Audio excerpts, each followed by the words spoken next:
Well, good afternoon. I hope everybody's having a great May. Despite being in Corona time, we are running full steam ahead to explore Catholicism like never before in the Great Grouping. It's wonderful to have this past weekend celebrated Mother's Day with my mom and my dad's mom. So it's a double mom weekend for me. It was, and beautiful to be able to do that.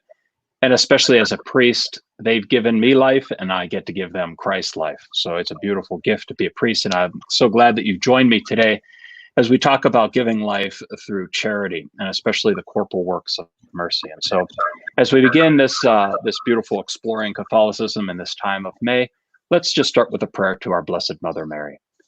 Hail Mary, full of grace, the Lord is with thee.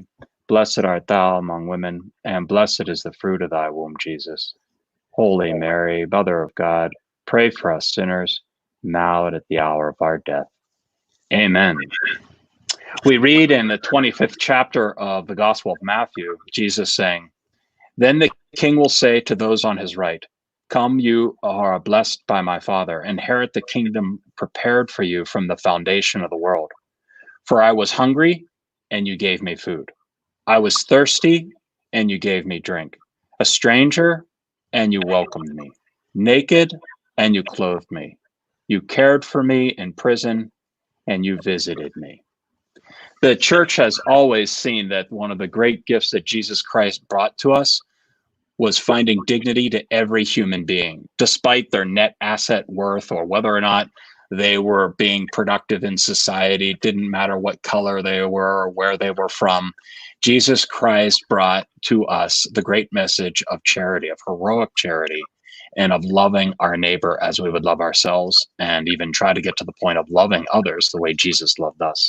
And so we see this throughout the history of the Catholic Church, the great gift of what we would call the corporal works of mercy, which are ways in which we love others the way Jesus loved us: to feed the hungry, to give drink to the thirsty, clothe the naked, harbor the harborless, visit the sick, ransom the captives, and bury the dead. And we've even added the great spiritual works of mercy, which is to instruct the ignorant, counsel the doubtful, admonish sinners, bear wrongs patiently, forgive offenses willingly, comfort the afflicted, and to pray for the living and the dead. And you can see it from the very beginning, the Christians who would go out to try to help those who were lame, those who were sick, those who were poor. And over again throughout history, there's this drumbeat of history to try to inspire us in times of famine, times of pandemics, and different times to try to always respond out of great love. Even like, for example, in 1696, the Sisters of St. Paul in France dedicated themselves to nursing, visiting the poor, and taking care of the old and the infirm, the orphans and the mentally ill.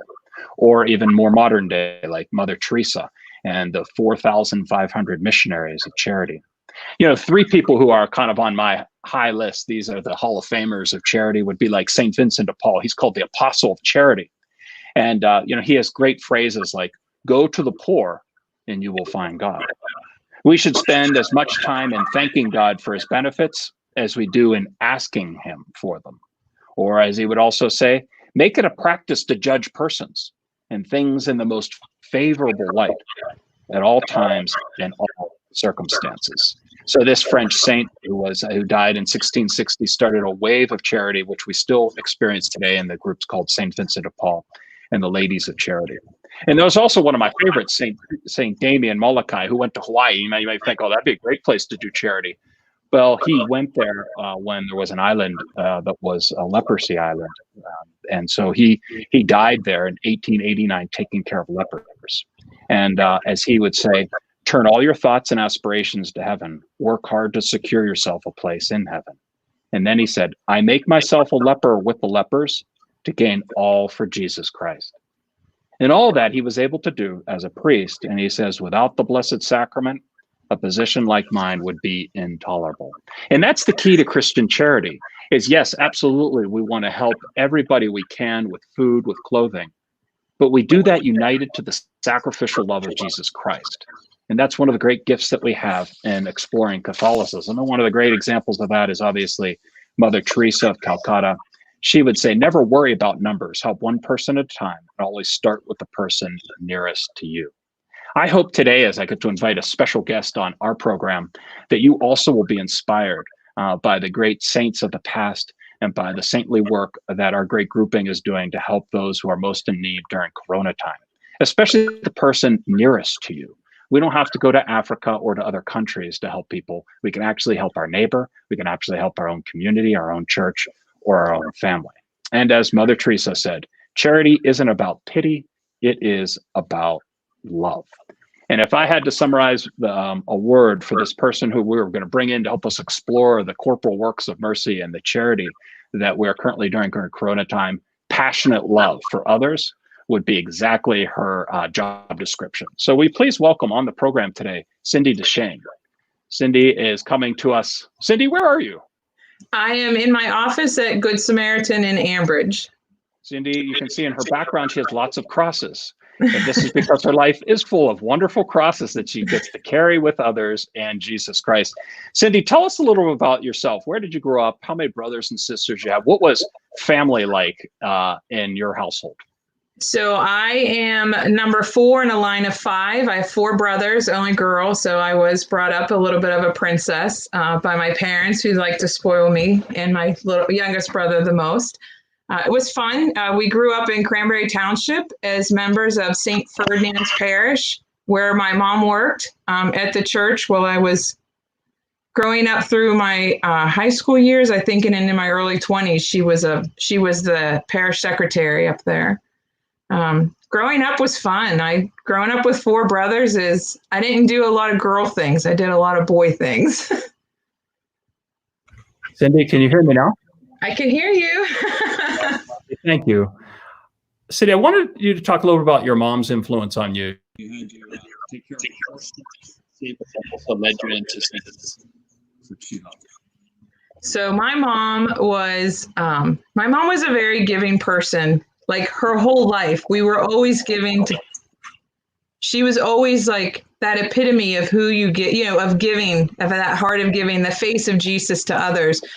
Even when she was sick, and in the last couple of months of her life, she was like bedridden, and she would ask my dad, like each week, she would ask my dad for money. Like he would come in, she would say she wanted money, and then he would give it to her. And after a couple weeks of doing this, he finally asked what she was giving me all the money for, which she wasn't giving me money. What she was doing was anytime someone called her and would talk to her, and if they needed anything, she would send the money to them anonymously. And what was really cool about that is at her funeral, when I was speaking at the luncheon, I shared that because nobody knew this about her, how much she gave. And after I was done talking, 3 people came up and they were recipients of the money that she had sent them anonymously. But that's who she was. Like she gave to everybody that was in need, no matter who it was, no matter what their circumstances were. It's like she was there for them. Did you find that your mom raising the boys and you kind of took favors to you because you were the girl? No, but I would say she was definitely. Well, I think my mom had the gift to make all of us feel like we were her favorite. And that's like a wonderful gift to have as a mother, because she made each one of us feel that we were her favorite. But she was my best friend. She was my matron of honor at my wedding. She knew everything about me. I knew everything about her. She didn't have a sister either. So we had that type of a friendship with each other. It was a beautiful relationship I had with her, and a very fortunate one. So how did you make her your matron of honor? Did you ask her? Was it just something that came out? Tell me the story behind that. I asked her. I told her she was my best friend and there was no one else that I felt closer to, and would she do that? So we broke the mold of what a wedding should be, and she was my matron of honor. Tell us about who you married and why did you choose this incredible man? Why did I choose him? I joke that I chose him because no other man could stand being married to me. His name is Cindy Deschaine, obviously. He's from New England. We met in Virginia. He needed a ride home from work one night, and I drove him home and dropped him off at his apartment. And we actually started dating about 3 months later. And he calms me. He's very, very calming. He always has been. We're celebrating our 30 years of marriage this July, and he just calms me. Yay, there's my family. And he's super nice. Anybody that's met him could tell you. You could tell from his smile, like he is a genuinely nice person. And what has it been like during this Corona time? Did any of your family ever get affected by the coronavirus? What's it like being a mom for your family, trying to take care of your family like this now? So my daughter, who's married and lives in Indianapolis, when Corona first hit, she's a suspected COVID patient. They were not testing in the state of Indianapolis at the time unless you worked at the hospital or were admitted to the hospital. But she was sick for about 10 days, I think it was, the high fever, all the symptoms. We did a virtual doctor's visit. And what I got away from that, other than being so far away, is I had called her church in Plainfield, Indiana, St. Malachi's. And I told them, asked them to put her on a prayer list. And not only did they put her on a prayer list, but their social minister called me 2 states away to continually check on my daughter's progress, as well as how I was handling it being so far away. And it was beautiful. It was more than words could express how much that phone call meant to me. Wow. So you could even see your church helping your daughter in another place like that. Yes. How is she doing now? Did she work through the progression of the illness, or where is she with coronavirus? She is, I believe it's 4 weeks symptom free. So she's good and allowed to leave her bedroom and walk her dogs again. And she's doing very well. Oh, that's now you've spent a lot of time in the church, so you've probably gotten phone calls like that from other moms. How long have you been working in the church, and kind of what tugged on your heart, if you can think back to when you began working in the church? Why do you work in the Catholic Church? So I began officially working for the church 10 years ago, but I've been a volunteer. I started as a volunteer in 1999 at Our Lady of Peace, and I was at St. Ferdinand's as a volunteer prior to that. I've always been in the church. My whole life, that was just something my mom instilled in us, is to always give back to the church, give back to God, give what you can in time. If you can't always give in money, that's always kind of been the motto. I started working for the church because I felt called to it. It was the 2 DREs ago. I was one of her volunteers, and when her name was Denise Beaver, wonderful woman, wonderful mentor. When she was retiring, she had asked me if I would consider applying for the job, and I said no, because I was already working, I was traveling, it was fun. And it was almost from that moment till 2 years later, when I started working for the church, that I felt an immense loss. Like I knew I made a mistake, and that I was truly meant to be in the church and not working in the secular world. And so when 2 years later, the pastor at the time, Father Jack Fitzgerald, called me up on July 17th and asked me if I would come work for him. I knew I was going, before the question was even asked, I knew I would come and work for the church. And where and what year was this? That was July 17th, 2011. And what was your first position in the church? Director of Religious Education. And what was it like directing religious education way back when? Oh, it was so much fun. It was a lot of fun. It was Our Lady of Peace wasn't a real big church. I think at the time we might have had 200 students, which at 10 years ago was considered a smaller program. And it was really a lot of fun. I was always active in the kids ministry. So that was secondhand. It wasn't until I started working for the church that I realized Denise had been preparing me for that role all those years I was her volunteer, because there were things I knew that I thought everyone knew, and here it was just stuff she had, been showing me and mentoring me in. I also did adult education, which was new and terrifying at the time. And Father Jack kind of led me through that, and ended up being one of my favorite things to do. I love being with kids, and I love being with the adults as well. And it was very enjoyable, very fulfilling to do all that. And what brought you into that passion of really focusing more on youth? Were there turning points in the way in which you've been working with a youth that you wanted to even go deeper and continue working with youth? That there's some stories or some inspirational moments that you found like, this is God calling me to do this. Like, I want to work in the church. You definitely don't work in the church because you have a great boss. You definitely don't work in the church because you get a lot of money. So what inspires you? What are some of the stories that keep you involved in the church? And I'm her boss, by the way, full disclosure to everybody. Full disclosure, he's my boss. I think that the reason why I'm so drawn to youth is if the youth leave the church, as they have, 85% of youth walk away. And if the youth keep walking away from the church, there won't be a church. The church doesn't have grandchildren. You know what I mean? Like, they're walking away in droves and they're suffering. There's the suffering when they do. When you see the kids that stay in the church, and you see the kids that walk away and what they're facing, and it's either like you're facing them with God behind you or you're facing them with no one behind you. They don't have a chance. So maybe it's because my kids, I have 4 kids myself, and just being with them and seeing there's my kids all grown up, but seeing them and what their friends go through, it's just been so heart-wrenching to see just to see where kids are being led, and the ones that stay within God's light and keep God in their heart and keep Jesus in their heart. I just think they have so much more strength behind them to tackle all the crosses that we're asked to carry in our lives. Now, you've prepared a lot of kids for First Communion, confirmation, and a lot of the sacraments. Where do you find the most fun, or what are some of the sacraments that you really enjoy preparing kids for? I would say 10 years ago, I would have said it was First Communion because I love First Communion.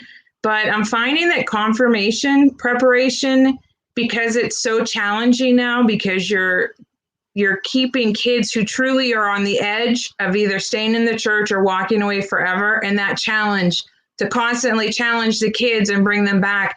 It's so exhilarating to work with them, especially when you can see the light. You know, kids in 1st, 2nd, 3rd grade, they see the light, and it's the ones when they're a little bit older and they start to forget the light because, our culture takes over, and then it's just the challenge of trying to get them to stay in the church is very exhilarating. And so you've done confirmation, you've done the sacrament of First Communion. What about reconciliation? What do you think is part of the hard challenge of encouraging children to go to confession and receive God's mercy, especially now in Corona time? It's one of the few sacraments that are still available.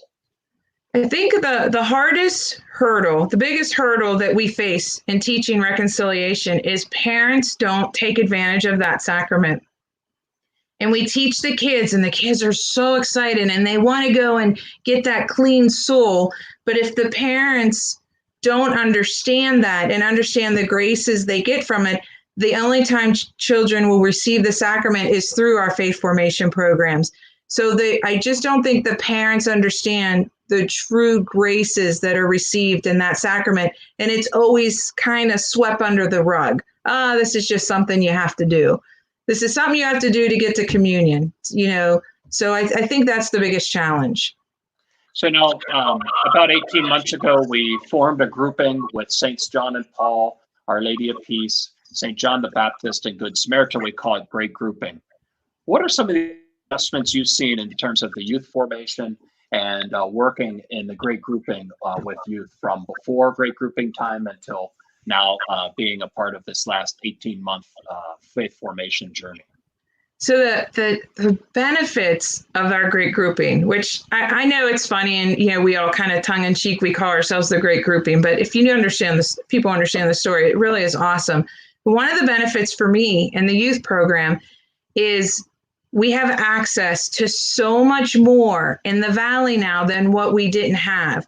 Because of our association with Saints John and Paul, our families have had access to the form.org platform since before you even came here, because they opened that up knowing we were going to all be together.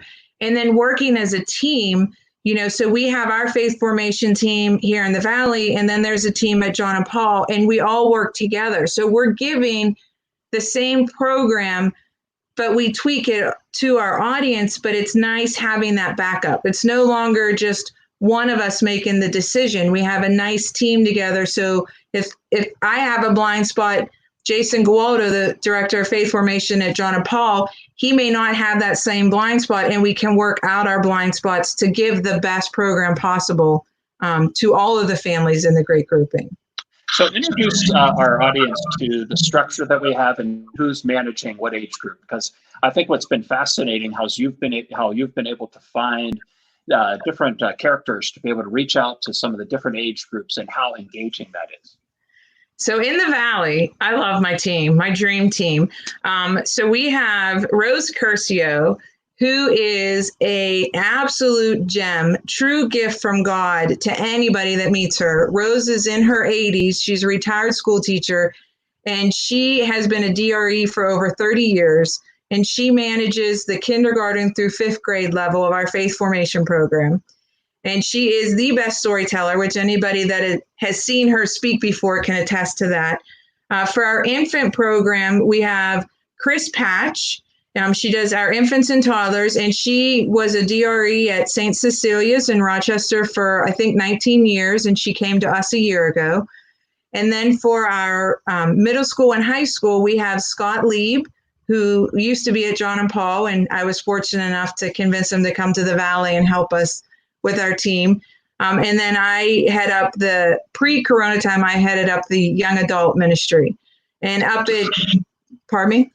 No, I was going to say, tell us a little bit about what Chris Patch is doing with the shepherding of the children and the interaction with them, and tell us about that program, because I think that's pretty fascinating. These little ones are getting hands-on experience with the faith. Correct. So Chris has 2 programs that go on. One we call Toddler Time, but it's for infants and toddlers, because we figure, we teach the kids, they're baptized up until, pre-Great Grouping time.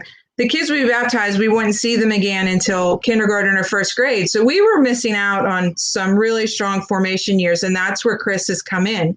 So she has a Toddler Time where it's all about music, hands-on with the little kids, the infants, up through preschool. And then she also heads up the Catechesis of the Good Shepherd program, which is for 3 and 4 and 5-year-olds. And it's a Montessori way of teaching where everything is natural. A lot of things are made out of wood. There's a lot of glass in there, and everything is made for the children's size. So when there's an altar, they're talking about the altar is going to be what we would consider a footstool in someone's living room. She has converted into an altar. And she has this wonderful group of volunteers, of wood makers that have created all of the pieces she needs to teach a lesson. And the lessons it's more like at the kids level. So they're learning at their level, just as what Montessori is, but all hands-on. So you can go into any other classroom and you're going to hear a lot of movement.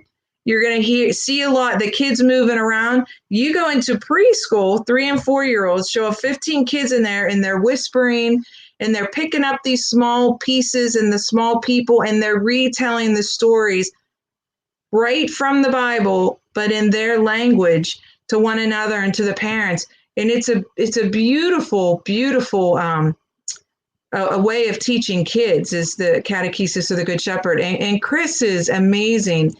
The gifts that she has brought over that she, passes on to the kids and to the families.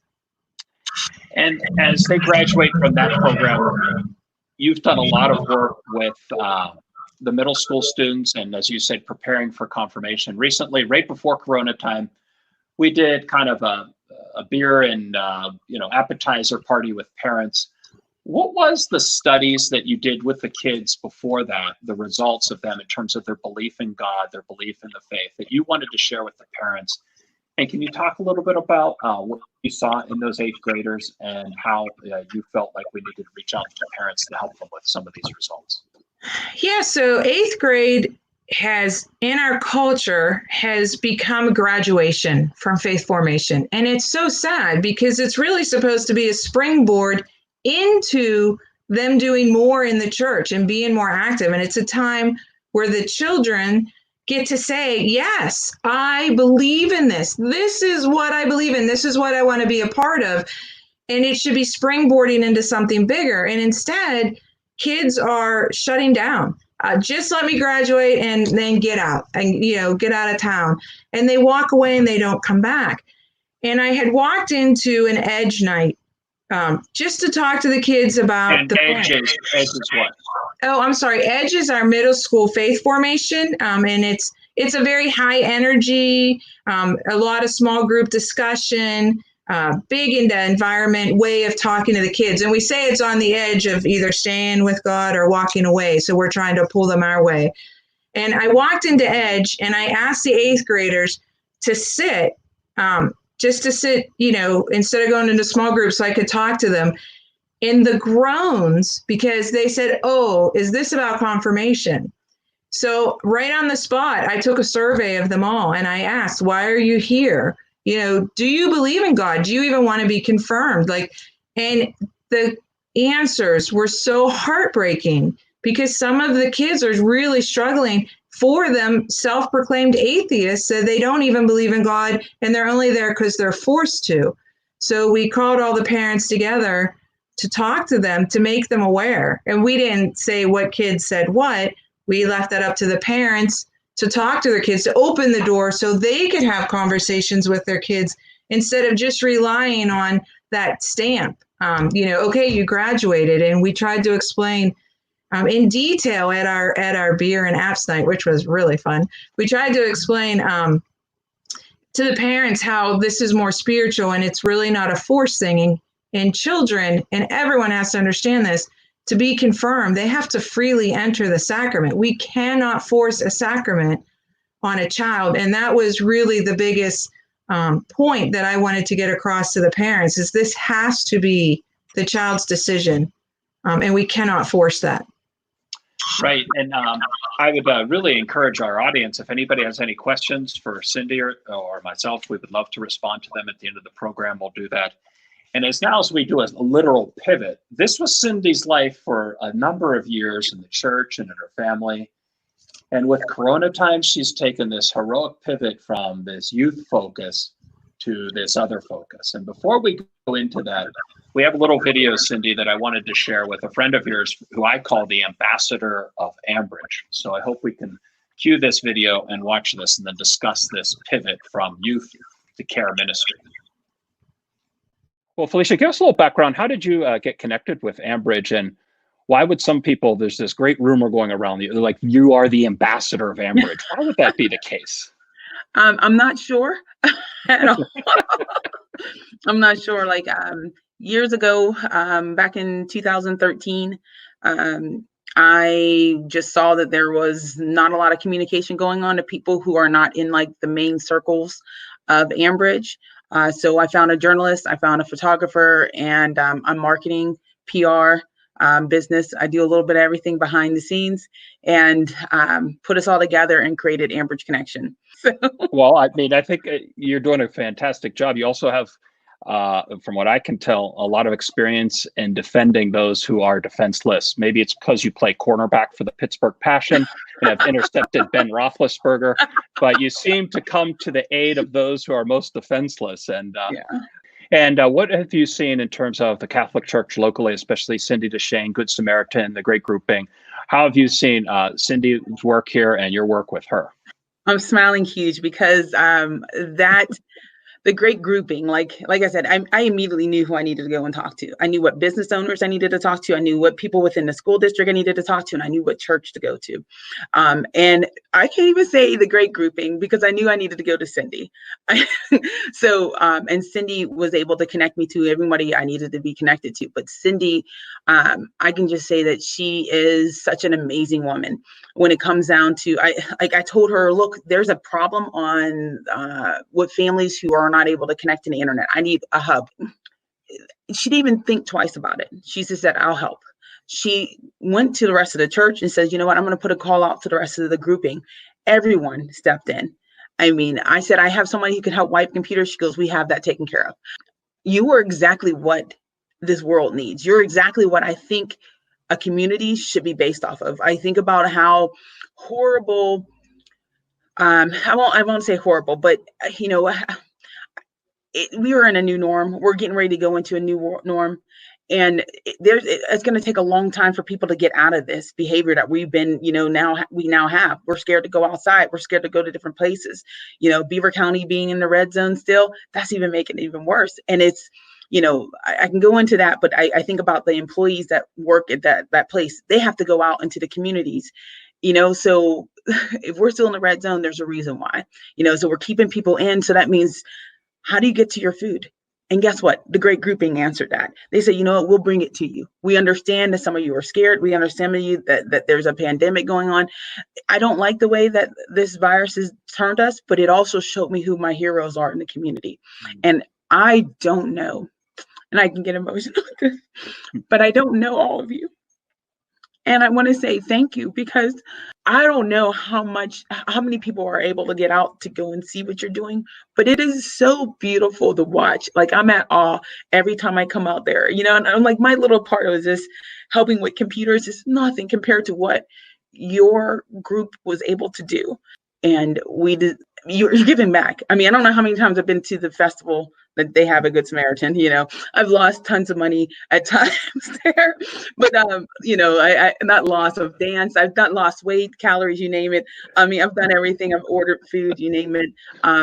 Played the games, but the point is, like, you have that festival every year, and to see you turn around and like give back, you make people realize that people are good. There's still good in the world. There's still people in the world that care. So I think maintaining that, delivery, sorting out. I was there like I said, I was there Friday, Saturday, and Sunday this weekend. On Friday, it was so packed. I saw cars along the entire driveway. You make it so easy for them to pull up. And, I'm there where the computers and stuff are, and the families are like, I have a family of 6, you just take a box, throw it in the car, and wave by. The walk up is perfect. The delivery, the food packages, the pre-made meals that are frozen. Like, what? Who does this? What church has the people, like the bodies? Like, it just makes me think, like, man, am I supposed to be Catholic? Like, it is so, it is so amazing to see what Cindy, you guys, I mean, that's an angel on earth. Like, thank you. Thank you guys for just being amazing. Thank every one of you. So, Cindy, tell us about your relationship with the Ambassador of Ambridge, who I termed that very graciously, because she's really an inspiration to us as well. She is. I met Felicia when she first came to the district back when our kids were at State Street Elementary together. And she is the person in the know in Ambridge. If something needs done, Felicia's the one to go to, and she's got a heart of gold, and she's wicked smart. She's really she's an amazing person. Yeah, I appreciate her coming on to be able to give some insights into what your impact has been to her. Tell us a little bit about, if you can think back to when Corona times started to come in, and you started to feel this pivot, this necessary change from youth work to care ministry. Well, when Corona first hit, of course, everyone's like, oh, what are we going to do? What are we going to do? What can we do? And we had put all our eggs in the Center for Hope. Oh, they already have something in place. Let's just beef them up. Let's help them and support them in any way we can, because that was who the food bank was in Ambridge. And something unexpected happened, and they had to close. And it was a Thursday night. And I remember getting the first text message from someone that said they're closed, now what? And by Friday morning, we came in and we were like, well, we have to do something. We have a St. Vincent de Paul pantry. Let's open it up. Let's get the people that need the food, get them food. And we called a couple people that came down and moved the pantry that day. St. Vincent de Paul Society agreed to let us do it.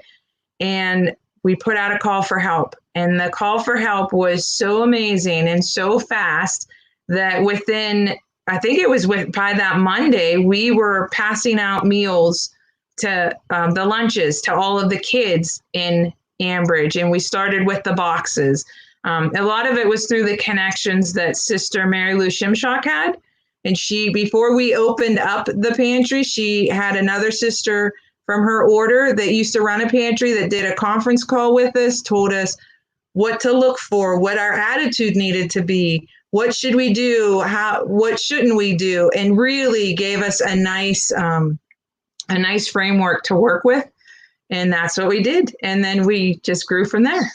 So you got some coaching from our dear sisters of St. Joseph that live down the street from us, and our care minister who also works with our elderly there. So one of the first projects was giving lunches to kids that weren't having food. Is that because school was being closed, or how did that kind of materialize, the lunches? Right. So the schools already were giving out a meal, but when the kids were in school, before Corona even happened, kids would get free breakfast, free lunch. And then I knew, based on some parishioners that we had, that the schools also ran a food pantry that gave that dinner as well to a number of children in all 4 of the schools in the district. So we were trying to initially meet that need so they could still get 3 meals a day without all of it falling on the school. So I had called someone at the school. She told me the hours that they had their lunches, so we made ours be the same time. So families only had to go out one time. So they would go to the high school, they would come through here, and they had 3 meals a day. And even if people didn't necessarily need the 3 meals a day before Corona time, now we were dealing with layoffs. The first time people were needing help, or you don't budget. If your kids are in school, you don't budget for them to be home all the time. So that's an added expense. Even if you are working, your expenses increase. So that's how it started, was the lunches was kind of the springboard that led to everything else. And how has that grown? So how many meals are we serving a day? Are we still in Ambridge? Have we moved to other places as well as Ambridge? How has that grown organically from that beginning Corona time pivot? So we started with 46 lunches, and we do 300 lunches a day. We are at 3 locations. We pass out lunches at Good Samaritan in Ambridge, at St. John the Baptist in Baden, and then we pass out dinner in Conway in conjunction with the Freedom School District. And we do that at the Borough Building from 4 to 6 every night. So we do Baden and Conway Monday through Friday, and we do Ambridge 7 days a week. So if the families in the other 2 communities still need help on the weekend, they can access us through Good Samaritan on the weekend. Yeah, and before I came on today, we got this great anonymous donor who said that this particular person will match any gifts that we get during our telecast today and for the next week until the next Exploring Catholicism. So if somebody was going to donate money, what would it go to? What are the specific things, the dream gifts, the food, or the things that you see that are so necessary today? So we have recently started a weekly delivery to some of the elder towers. So we are providing them with 2 meals every week, as well as personal products and personal hygiene products and snacks. And we do that once a week to the 2 locations that we know, and we'll add more as needed. We also make deliveries. So all the donations are going to food, specific food, and outreach in the community. As we find people that might have needs that are a little bit greater than food, we also help them out. And what are some of the stories or circumstances that you have found to be both heartwarming, but at the same time full of despair? I think that when you're dealing with all these wonderful people who are in need, your heart can really be touched. So the one story that I'll share is there was a woman that we had heard. Sometimes it's just word of mouth. We hear someone's in need, and it was an elderly woman, and I called her, and she had been at that time in her house for a month. She has medical issues, so she's very high risk, and she was on her last can of tuna. And could I help? I said, oh, absolutely. So I talked with her about what her medical problems were, and what could I do? And we made up a box and we personalized it because it just so happened she had some things that my grandmother had, so I knew things that she needed. So we put those in the box and we deliver. And she sent me a thank you note that was 2 cards long, and she listed every single thing that we had in her box and explained to me why that item was so important to her. And she ran out of room on one card, and so she made a second card. And so I got the, part 1, part 2. And she said she put my number on speed dial, so when she needed more, she was gonna let me know. And we do. We've since delivered to her again, and we always make sure to put in the special items that she needs. Now, I understand that the Holy Spirit's given you the gift of tongues, and you can speak in Spanish. Have you had any interactions with our Spanish families and friends, especially from Latin America? We do. We get we're probably up to about 25 families a week. They come through. We have 2 families that come to the church on Thursdays, and they Zoom with the teachers here because they don't have computers or internet at their home. So they'll come down here to the church, and we get them set up so they can Zoom with their classes. And then we provide them with a box of food each week. And then we also have probably about another 23 families that come through each week. And there's a church in Cranberry that's adopted us, New Hope Lutheran. And one of their shoppers, their lead, her name is Kathy, has been shopping specifically for Latino families. So when the Latino families do come through, we have food that they would like more than, someone in the American culture may get. So they get specifically plantains and papayas and mangoes and cilantro and, rice and beans. And it's been, and one of our Latino parishioners, she comes down and packs boxes specifically for the Latino families that come through the car line. So again, I just would love to introduce anybody who would want to make a donation in Cindy's name or just in the name of these dear families and friends that are in such a difficult time. Any donations made can be made on the Great Grouping Beaver Valley Food Pantry. You can see that if you fill out the information there and you put in the memo match, it's a great way to give money and know that it'll get matched. So anything you give today and this week will be matched until next Tuesday. One of the things that Cindy led me into was a family that's from Honduras, and they're the cutest little girls, and the dear mom's incredible. And I remember just a couple weeks ago walking with her to the house, and the house is a very discreet and very difficult little place to live in a back alley. And when we walked in, I was asking them how long they'd been shut in, how are things going, and they didn't really grasp the fact that they were allowed outside to at least get fresh air. And they had been basically closed in for almost a month, thinking that they weren't even allowed outside to get fresh air. And they were in this small little apartment. And it made me realize that one of the things that Cindy's done, despite the fact that she doesn't dominate Spanish, although she gets along fine, but she does have the gift of tongues. That is to open up fresh air into the depressing situation that's happening today. There are many, there could be people who don't feel the strain of Corona time, maybe because they're in a community that's able to withstand the economic and the virus right now. But I would suggest that there are a lot more communities like the communities that we encounter in the Beaver Valley and other places around the world where those who have jobs and live paycheck to paycheck are really struggling. So I would hope that this program can inspire anybody in your local community and your local church or in your local area to really consider starting a corporal work of mercy, of feeding or of clothing or of reaching out, especially to those who live paycheck to paycheck and have such a challenging time like we're going through. And so, Cindy, it's been an inspiration to be able to see you make this pivot. Before we move into the Q&A, could you tell us a little bit about the Brady Bunch? And so we're not going to say the name of the family, but Cindy, this is one of the first things when we first started making this pivot. There was this dear son of a huge family helping his family feed them every day. And I think for me, it's been, if we only did one thing right during Corona time and we helped the Brady Bunch, I would be happy. So could you talk a little about the Brady Bunch, tell about the circumstances and how our Great Grouping and the charity of so many has helped this family? So the Brady Bunch, one of the kids from who we call the Brady Bunch, is active in our youth ministry program. And recently, right before Corona time, we participated in a 30-hour famine, and he was a part of it. And this is how we found out from the famine was that he was someone in need. Was he had a headache and he wanted some aspirin, but I had to call his mom for permission, and I found out they didn't have a phone.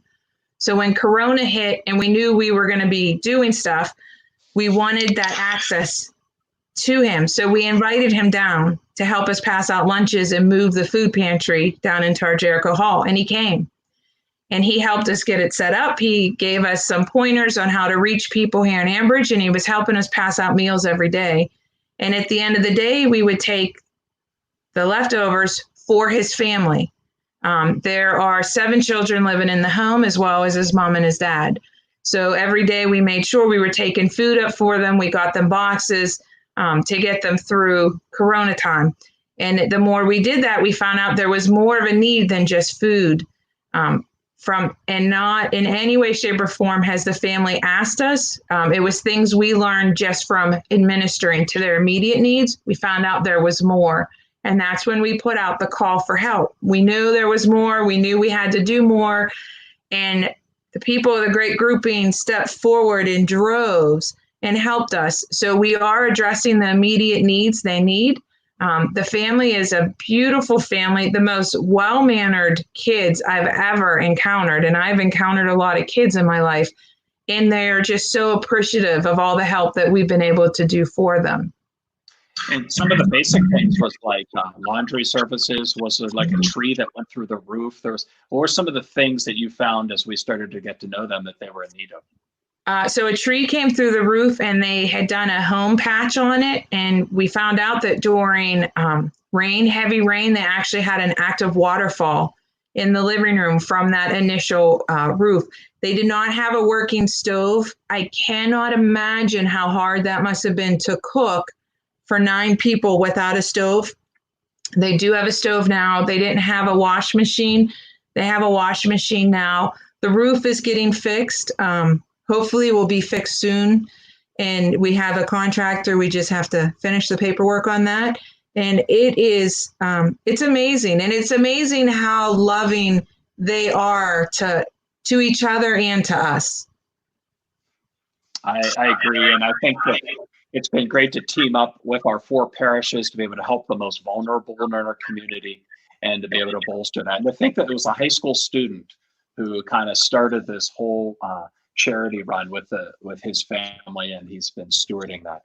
So we're going to move to the last segment of our program, the Q&A segment. And as we do that, again, I would encourage anybody who would like to donate money to our great grouping efforts here led by Cindy.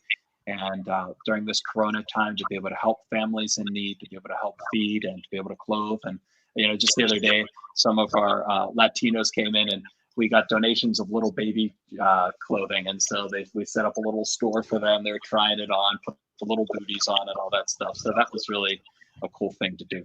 All right, let's go to the questions and see what kind of questions we have. All right, the first question is, what are some of the fruits you have personally experienced during this last month, Cindy? Some of the fruits I've personally experienced. There's a lot. There was a woman that came through. It's so hard. We do what we do because we know that we're called to do it. And sometimes you can just be in that robot. Oh, you need a box for 4. Here's your box of 4. Okay, God bless you. Have a good day. And you kind of get in that sometimes when it's crazy busy. And every once in a while, someone will stop you. And there was a woman in tears. She was beside herself because she never had to go to a food bank, and she felt so hopeless and felt like a failure. And you stop in that moment because Jesus doesn't want you to be throwing in a box and sending them on their way. You have to administer to them. And then you minister to them, and you talk to them about how we're all in the same boat, and talk to them and see how we're walking through it together. And when they leave, like, you can almost see where they always had the love of Jesus in them. They just needed it uncovered to bring back out so they could see that. So that was a stop in your moment. There was a boy that comes through. He's autistic. He's one of the first boys that comes each day. And he came when his grandmother turned on the road alongside the parking lot. He starts screaming my name. The whole block, he's screaming my name. And they get in right in front of me, and he's in an Austin Powers costume. And he talked to me as Austin Powers for the entire visit. And he gave me flowers that day. And it was just so beautiful and so much fun. And it is a true blessing to get to be with everybody every day down here. So at the beginning, we were feeding, you said about 20 or 30 kids. What are we feeding now? What are our numbers now? Because to me, one of the fruits is just seeing the way, unfortunately, Corona time has really been destructive, but the way we've been able to now help people out. So we do feed we give out 300 lunches a day for the youth.